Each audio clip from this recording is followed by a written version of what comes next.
नफरतें छोड़ के अब प्यार का इजहार करें, आओ इकरार करें। हर पीढ़ी अपने बल पे लड़ती है, अपनी जंग हर पीढ़ी, नाम से बुज़ुर्गों के अज़मतें नहीं मिलती, नाम से बुज़ुर्गों के अज़मतें नहीं मिलती। नमस्कार, मैं हूं अनुराग श्रीवास्तव और लोकमत के खास कार्यक्रम में आपका स्वागत है। मौसम चुनावी है, मध्य प्रदेश में चुनाव होने को है, कुछ घंटों का समय बाकी है। उसके बाद प्रदेश के 230 विधानसभा सीटों पर अपनी किस्मत आजमाने वाले उम्मीदवारों के भाग्य का फैसला मध्य प्रदेश के वोटर कर देंगे। लेकिन मौसम यदि चुनावी हो और ऐसे में शायरी की बात ना हो और किसी शायर से चुनावी अंदाज में बात ना की जाए तो ये थोड़ा फीका लगता है। इस समय हम मौजूद हैं मंजर भोपाली, जो कि मशहूर शायर हैं, उनके साथ मौजूद हैं। और मंजर साहब, मौसम पूरी तरीके से चुनावी है, अब तो वोटिंग का समय आ चुका है, लेकिन आपको क्या लगता है कि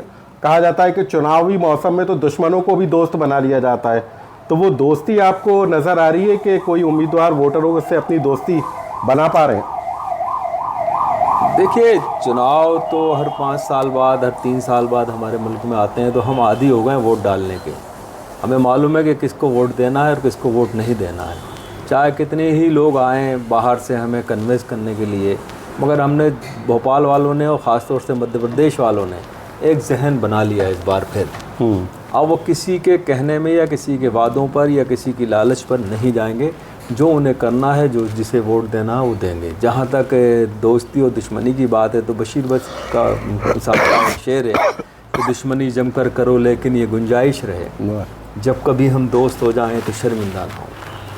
तो ये 17 तारीख की पोलिंग के बाद और उसके रिज़ल्ट के बाद सब एक हो जाते हैं। ये एक हमारे देश की खूबसूरत तरीन यानी इसमें बात नज़र। लेकिन इस बार के चुनाव को एक शायर के नज़रिए से आप किस रूप में देख रहे हैं? यानी किसका पलड़ा भारी आपको नज़र आ रहा है, या फिर आपको लगता है कौन से मुद्दे इस बार एक शायर को नज़र आते हैं कि ये मुद्दे जनता में एकदम पेश कर जाएंगे? मेरे नज़दीक तो एक आम सी बात जो चल रही है, महंगाई की, बेरोज़गारी की, विकास की, ये सब तो नेता और कार्यकर्ता कर ही रहे हैं लोग। मगर मेरे नज़दीक इस बार किसी भी पार्टी ने प्रेम का संदेश नहीं दिया, एकता का संदेश नहीं दिया, भाईचारे का संदेश नहीं दिया, जो इसको इस वक्त की बहुत सबसे बड़ी ज़रूरत है।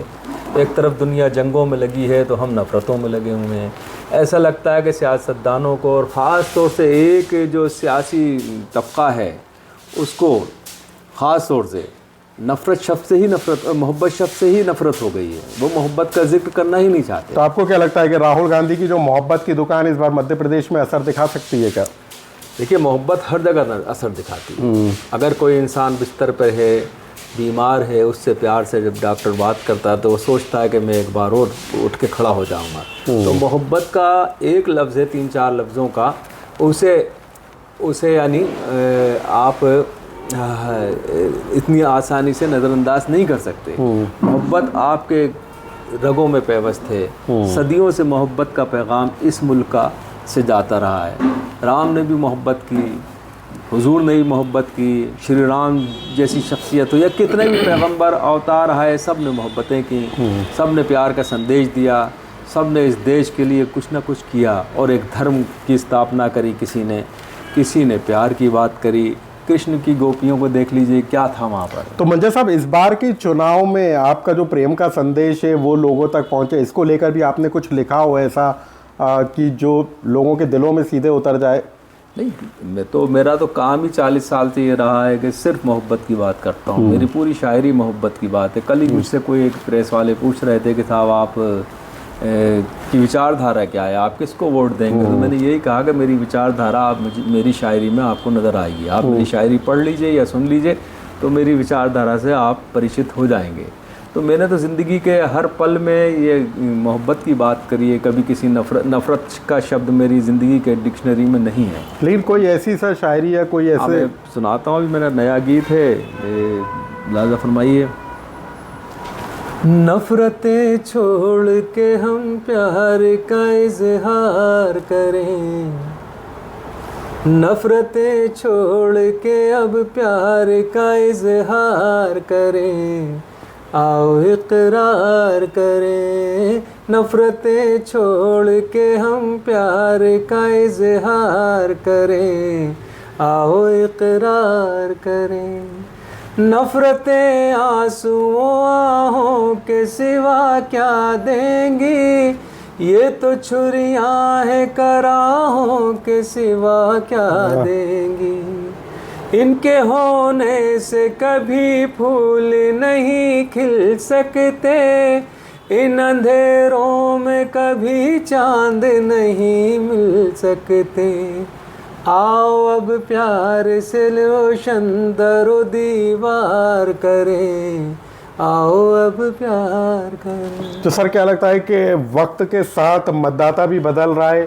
क्या आपको लगता है कि वक्त को बदलने का मादा इस बार मतदाताओं में है कि किस तरीके से प्रदेश के विकास के लिए जो जनता है अपने वोट का इस्तेमाल करेगी?